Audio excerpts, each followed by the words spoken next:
Welcome back, guys, to the no damage run of Little Nemo the Dream Master for the NES. We are now on Dream number 8, Nightmare Land. This is the last stage of the game, and because of that, it is a pretty long stage. It consists of 3 different areas. Here at the beginning of the first area, get the lizard, then move forward a little bit, get ready to dodge this frog. You gotta jump over it, then go up the steps. You'll be doing that quite a bit throughout this first area as you're using the lizard. Lure the bat over here and then make your way across. Be careful of the spikes, they kill you in one hit. Jump from stone to stone. You have to lure another frog over here, so get ready to do that. After you've done that, climb up and then jump over here and climb the wall. You'll be using the lizard all the way through this entire first area. Be careful of these pillars of flame, just make your way by them. You gotta climb up this tree a little bit. I'd recommend getting off right here, and then jumping over. Then climb the tree a little more, then jump over to the right. Keep making your way over here. We're not too much further from the boss. We just have some more flame pillars to go through. Yeah, at the end of each of the 3 areas throughout the final stage, we'll be fighting a different boss. The boss of this area is like a king penguin. What he'll do is he'll shoot bubbles into the air and cause them to rain down on you. Just move back and forth to avoid those. On top of doing that, he'll release baby penguins here and there. Whenever that happens, you just have to knock them down using your scepter. So overall, he's a pretty simple boss. Just keep an eye out on the bubbles more than anything, and then of course whenever he releases the penguins, make sure to take them out using the scepter. Make sure that you are safe from above before clubbing one of the penguins though. That way you don't get hit by one of the bubbles, because whenever you swing the scepter you get held in place for a moment or two, so yeah, make sure that you're safe from above as well. Overall, this boss is pretty easy, but that's to be expected, considering that it's the boss of the first area of level 8. You may notice down at the bottom between the life meter and the extra life counter, it says beam now. As you can probably see, or probably have noticed by now, that shows you how much you've charged up in your scepter. Charging up obviously lets you shoot these balls of energy. The more you charge up, the more powerful it will be. And we've taken out the king penguin, and now it's time to go to Area 8-2. The second area here in level 8 is easily the most difficult one. You've got a lot of stuff going on here. Just climb these steps over here, then head over to the left. Be careful of this flame pillar. Move on, jump up, and keep going over here to the right. You'll eventually come across another lizard. Feed it 3 pieces of candy. Then after you've got the lizard all knocked out or drugged up, or however you want to think about it, get the lizard's help. Head over here, be quick, jump onto this wall, then climb up. Be careful of all the flame pillars throughout here. Wait for this one to go down. An easy way to trick these weird cotton ball type enemies into coming down early is to jump. Makes them stop moving back and forth and start coming straight down. So if you need to fool them into doing that, then that's an easy way to do it. Lure all these enemies over here, then quickly make your way back to the right to avoid them. Jump over here, cling to the wall, release the lizard, and get the frog's abilities. After you have the frog's abilities, head back over here to the right. Stand about right here, jump over to the left, do a small hop, then jump up onto the cotton ball type enemy to get a boost up to where the flames are. Doing that is a good shortcut to help make it to where you don't have to maneuver through the flames with the frog. And just like that, the first section of level 8-2 is now finished. I personally find this area to be a little bit easier. You have this wall coming down, and it'll one-hit kill you if you get hit by it. I'd recommend going into the water, use the scepter to beat the alligator. 2 hits from it will knock it out. Hop up onto this platform here whenever Nemo decides to do it for us. Come on, Nemo. There we go, finally. Jump over here, then duck. As that wall or the ceiling starts going back up, quickly make your way past those 2 blocks and keep heading to the right. You'll have some flies showing up here and there. Just try to trick them into flying up and above you. It's a much more effective strategy than trying to kill them with that ceiling coming down. So yeah, like I said, just trick them into going above you. Once you get back over here to the water, dive back in, then head over here to the right until you get to this platform. Then once again hop out onto it. And once you've gotten onto this platform, of course wait for the ceiling to go up and head to the right. And just like that, we are now at the boss of level 8-2, which is like a manta ray of sorts. what it will do is it'll come down and it'll shoot fireballs over the place, depending on whatever area it's in. And besides doing that, it can also try dive bombing you or tackling you from all over the place. I'd recommend staying in the middle of the area, that way you can avoid the ray from anywhere that it comes from. Don't try to get hits in as he passes you, because Nemo will stand still and he might get hit because you did that. So just avoid his tackles and dive bombs until he comes down slowly and picks an area to shoot fireballs at.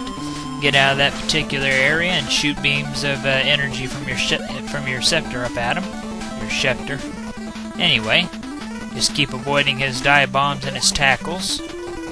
And just keep at it. That's pretty much it. Avoid dive bombs and tackles until he comes down. Get out of the way of the fireballs and hit him with energy. Overall, he's not too bad. He can be kind of fast whenever he does the tackles and dive bombs, but overall, he's not too bad. Just make sure to stay out of the area that he's going to be shooting fireballs in, and that's your opportunity for damage. Like I said, don't try to score much damage while he's doing his dive bombs and tackles, because you might get hit. So mostly focus on dodging throughout all his dive bombs and tackles. He should be just about down and out. I don't think that he has much left in him. Again, the more energy you charge in your scepter, the more damage it'll do. Of course, that doesn't mean that you always have to charge it up to its fullest or whatever. But you'll get the most damage if you do, like I said. I personally just kind of go for whatever the scepter has in it at the time that I can hit the boss, the time that I have an opening for an attack.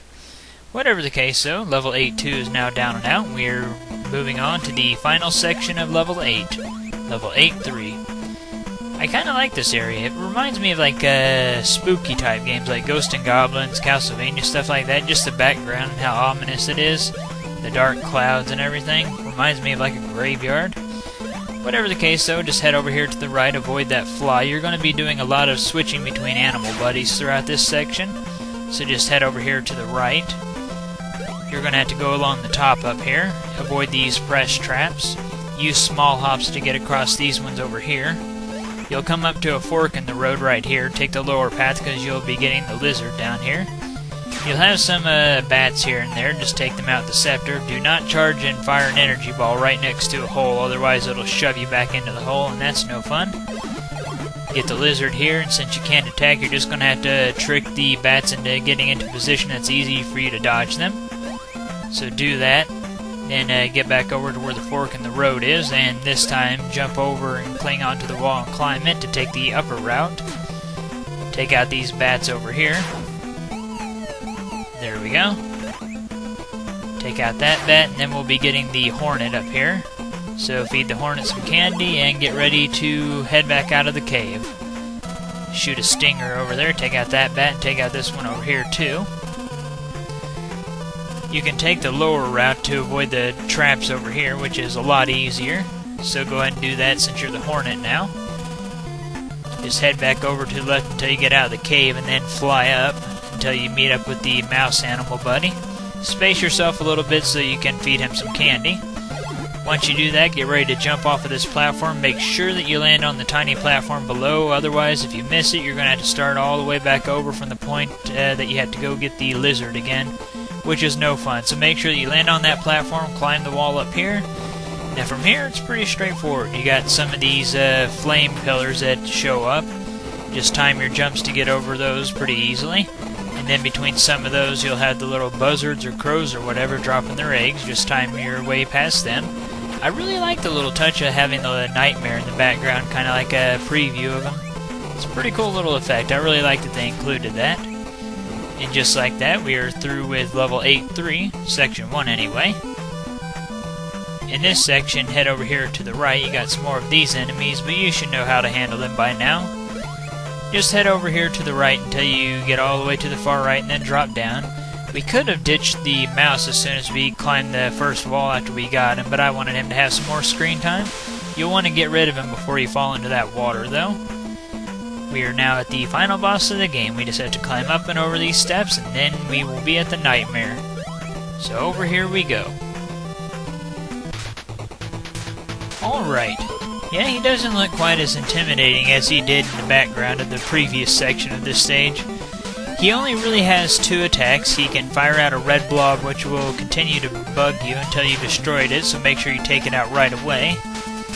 It can't go away any other way until you destroyed it, so yeah, make sure you take out the red blob as soon as possible. Whenever he does little movements with his hands, he's signaling that he's getting ready to shoot some lasers. Whenever he gets ready to shoot the lasers, whenever he does the hand signal, move back some and jump over the first laser. If you do that, then none of the other lasers should be a problem whatsoever, so don't worry about the rest of the lasers, just move back, jump over the first, and you'll be okay. Like I said, take out the red blobs as soon as you can, jump over that first laser, and really that's all you need to know about his attacks. Other than doing that, he'll just move back and forth, and that's really all he does. So, again, take out the red blobs as soon as you can, dodge that first laser, that's all you really need to know. Overall, he's not the biggest pushover for a final boss. I've definitely seen easier, but he's not exactly really difficult or hard at all either. So, yeah, just remember those 2 things. Kill the red blobs, jump over the first laser, you've got him down and out. As you can see, of course. Check out the ending and everything now.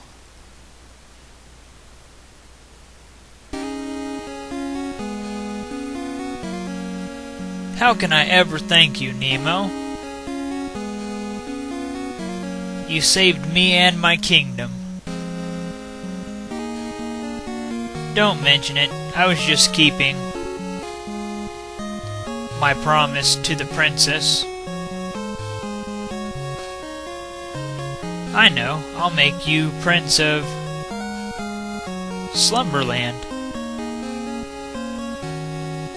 Really? Absolutely. I bet Camille would be thrilled. Wouldn't you, sweetheart?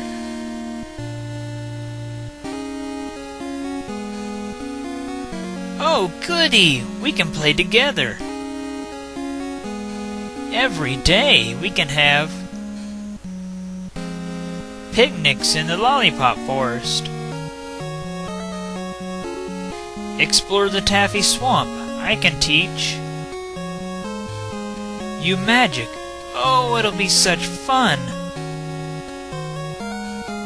Your land is really wonderful. And all, but what? Can't you stay? Well, I'd like to, but I promised my mother I'd wake up early every day. Morning, whatever. Slow-moving text. Yes, it's important to keep your promises. Yeah, sure. I'd better go home now. Can I come back some other night? Of course, you can visit us every time you dream. Great. I'll see you soon. Bye.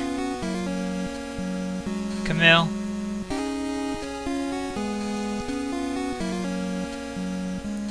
Wait, Nemo, don't go.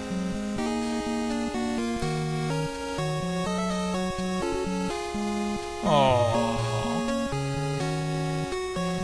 Anyway, though, the balloon's taking him back home and everything. It's all nighttime still. Hey, that should mean that the game ain't over yet. The sun should be up by now. We did a whole 8 levels. Whatever, though. Wait for the blimp to drop Nemo off and everything. Taking him down and whatnot. Waiting to get out of the clouds.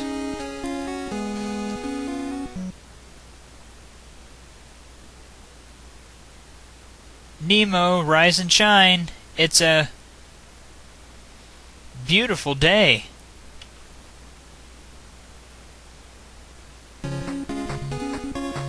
That it is, that it is. And well, guys, this now concludes our no damage run of Little Nemo the Dream Master for the NES. This was actually one of those NES games that I never really got to play as a kid. I didn't play it until I got older and heard about how good it was and whatnot. Then I found it, tried it, played it, and loved it. It's a really good game, and I kind of wish that I would have played it whenever I was younger. There's Tom Pond. I recognize that name from the Mega Man games. So that's pretty cool.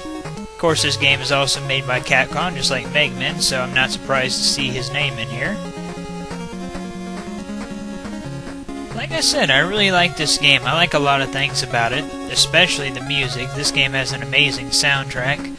I really like all the different abilities that you get from the different animal buddies and stuff. That's one thing that I wish that they would have done with the final stage, is made you had to use every animal buddy's skills instead of just a select few. But hey, what are you going to do? It was still a great game, fun final stage, and like I said, I really like it. Amazing soundtrack, and I especially like using the animal buddy skills. I do also kind of wish that we could have used the scepter a little sooner in the game instead of just throwing candy for the majority of it. But hey, like I said, what are you going to do? I think that it would have been kind of nice if they would have had like a cast of characters of sorts showing all the different people that you met at the beginning of a lot of different levels, as well as showing all the different animal buddies that you get along the way and stuff like that. So that would have been kind of neat if they would have had like a cast of characters, but hey, they didn't have one, but it's no big deal. I mean, those characters that you meet at the beginning of the stage don't do that much for you anyway, I suppose.